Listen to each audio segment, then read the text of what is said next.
Bitits! Sira ulo nga, oh.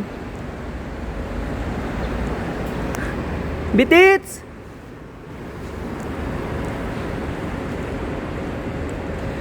Sira ulo nga.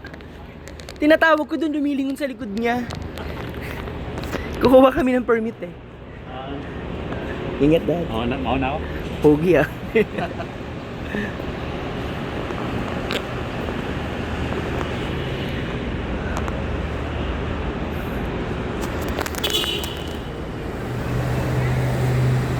Bakit ang tagal mo naman, sister?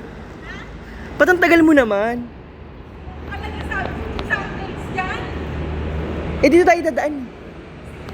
Ang dami mo naman dala. Ano ba yan? Ayan, kuha kami ng permit dahil sa trabaho namin. Andito kasi yung documents. Alam ang papel naman bibit-bit nito lang. Wala kayong magagawa. Kukuha kami ng permit.